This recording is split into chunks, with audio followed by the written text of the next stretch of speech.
getting ice cream before the movie. It's vanilla with caramel corn, and I got it in a waffle bowl. All right, let me taste this before it melts.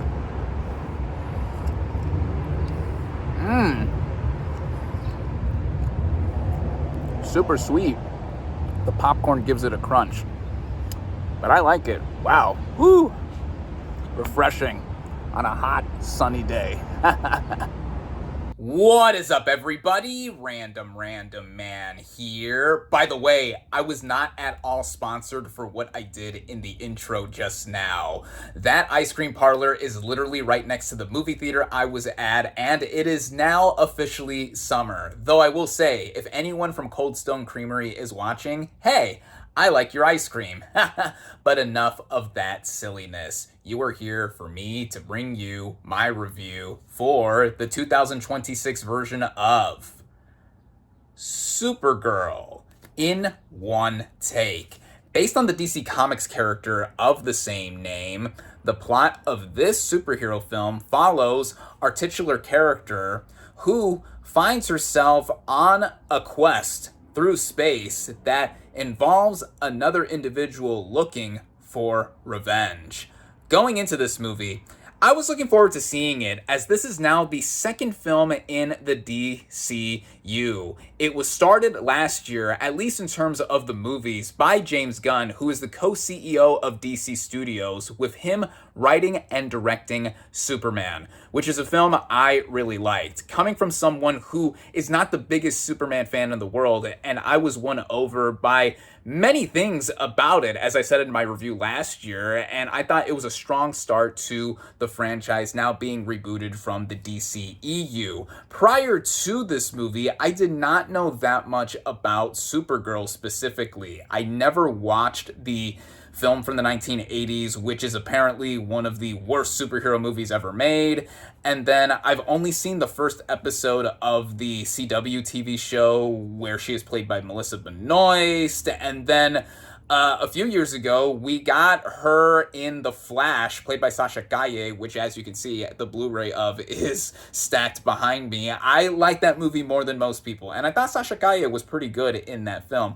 And now we have Millie Alcock playing the character, and she cameoed at the end of Superman, and sees her now leading this film that is out this weekend. So, speaking of Alcock, starting out with the cast and their performances, we have Millie Alcock as Supergirl, aka Kara Zor-El. She is the cousin to Superman, and a lot of us really liked her in that uncredited cameo at the end of Superman last year, and giving us a pretty neat introduction to what she was going to do in this movie. Previously, many of us know Alcock for playing Rhaenyra Targaryen in House of the Dragon, a show that I really enjoy, and she is definitely one of the standouts of that cast.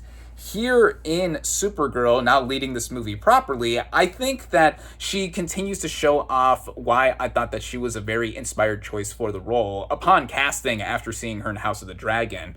We first are introduced to her at the end of Superman, all inebriated and drunk, and she is the true owner of Crypto the Superdog. And then we open this movie with her basically doing the same thing. She is celebrating her 23rd birthday, and is just basically hopping around different planets that don't have her get her powers from the yellow sun just to feel the whole drunk effect and whatever. But then also we get a lot of her backstory here too, leading up to the events of this movie. And we see that there is heart present in this movie, mainly for Alcock in her performance, and then also just her having this kind of way of her playing the character and being less optimistic than Superman, we should say. She is less optimistic than her cousin, but there's also just an arc with her as well once we get to the end of the movie too. And so I thought that she was definitely outstanding in this movie. We have Superman himself from last year, David Cornsweet, return to play him in this movie in various moments. And just like him in the movie last year, I thought that he was an inspired choice to play Superman, and he's a lot of the reason why I was won over to him playing the character and me getting to identify with Superman, all that kind of stuff together. In this cast, we also have Eve Ridley as Ruthie. She is a 13-year-old girl who witnessed her family get murdered in front of her, and now she is on a quest for revenge, and she sees Kara Zor-El in one of these bars and wants her to help her go on this quest to go after the guy who killed her family. I thought she did well for what she had to do. I mean, a lot of the movie sees her get captured or try to stand on her own with this big sword that she's carrying around and trying to go on this revenge quest, even though, of course, she can't do it by herself because she's either going to get captured or killed really easily, but she did what she had to do. I should mention Krypto in this movie as well, even though he's not specifically played by anybody. I mean, we all loved Krypto in Superman, and he's also great in this movie too. For when we see him, he's out of commission for most of this movie, as I'm going to mention later on. Then there's Jason Momoa as Lobo. Previously, he played Aquaman in the DCEU, and now he's playing this motorbike type of character who is a clear brute and mercenary. I mean, he's playing the same character archetype that he's played in most movies that he's been in. I mean, he's basically another surfer bro type, like Aquaman, his character in a Minecraft movie. Ugh, what a terrible movie. Also, even shades of his villain character from Fast X, and now here, he does what he has to do, I think, as well, too. So, yeah, I mean, he's having a lot of fun, so I can't fault him too much for that.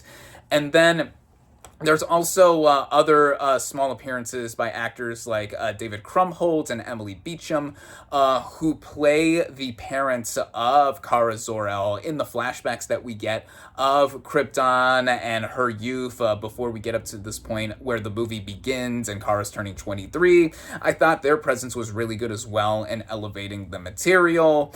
And yeah, basically most of the cast here I do think do well with their performances, and it's really Millie Alcock ascending above everybody, no pun intended, to see how she's able to carry this movie together.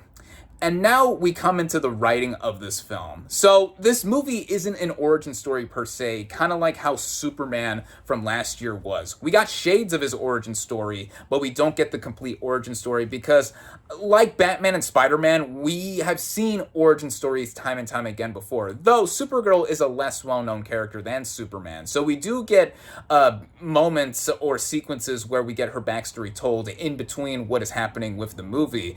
As the movie begins with, like I said, Supergirl going around basically getting drunk and celebrating her birthday, not really knowing what to do. But then we get a sequence where we see Ruthie and witnessing her family get murdered, and that is the main crux of the movie, where she tags along with Supergirl on this journey. But Supergirl wants revenge on the villain of this movie because he poisons her dog Krypto. So both of them want to get the same thing, go after Krem and just go on this whole adventure across different places in outer space.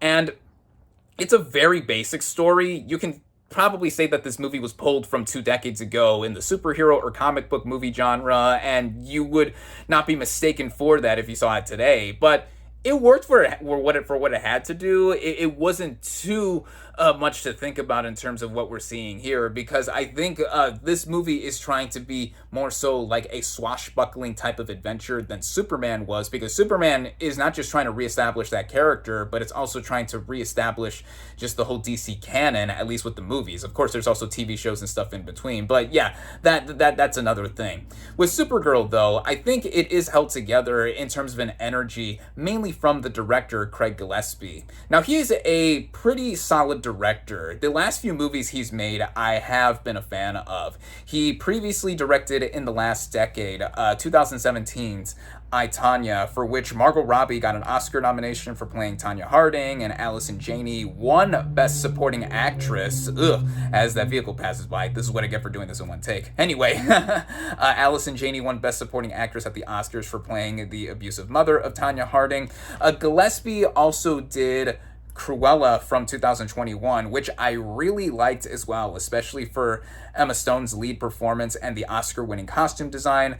And then a few years ago, he also directed Dumb Money, starring Paul Dano, about the GameStop meme stock.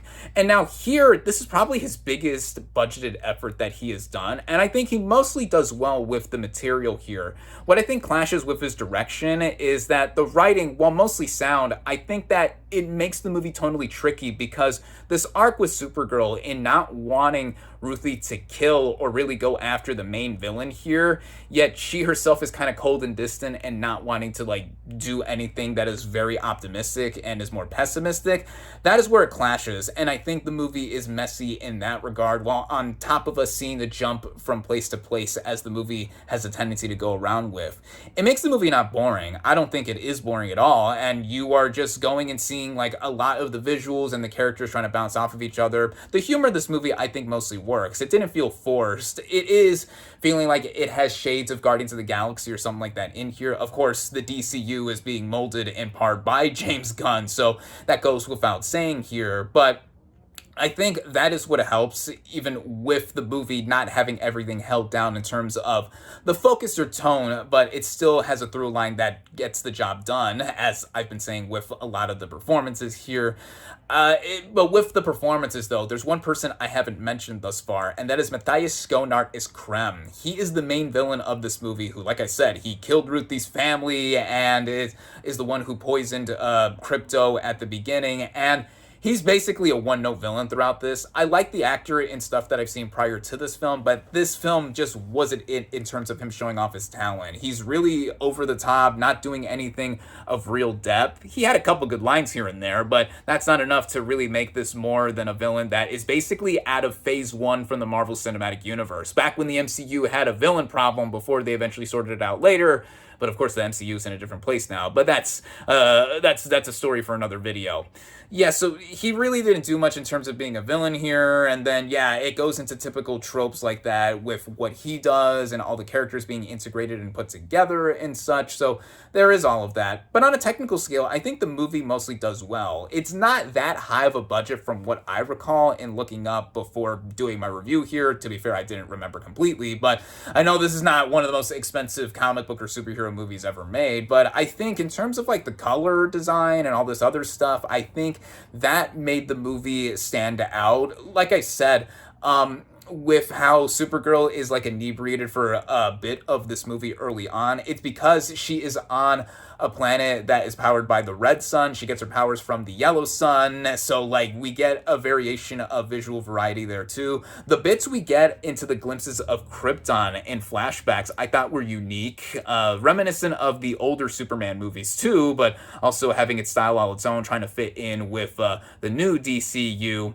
And also the action sequences. There's not too much in the way of action, like being frenetic or just showing off all of Supergirl's powers, at least initially. But with what we're seeing, this feels like a smaller, more intimate kind of movie, despite being vast and taking place in space, technically, which kind of made me go with the approach that the movie was going for, and not necessarily expecting it to go to the literal heights that Superman did last year. And how it runs all along together. The movie runs at about an hour and 45 minutes, so it's pretty swift in terms of how it does come together. And I thought that it was refreshing to see a movie like this not border on 2.5 hours or anything like that. I'm looking at you, Masters of the Universe, even though that can't be fun, if you would. That movie was too bloated for its own good, and also was forcing a lot of jokes here and there. Unlike this, where I thought the humor wasn't as cringeworthy and the needle drops were not as annoying either. There's music choices in Supergirl that are not the most popular or well known, but I thought that, again, in it trying to be Guardians of the Galaxy-esque, I still thought it worked because of how the tone that was established here, while tricky, it was still something that stood apart from not trying to ape off of Superman completely. And again, we have completely different filmmakers at the helm here. And I think all in all, though this is not a perfect movie at all, this is far from that, and I do not think that it is up to the same level that Superman was last year.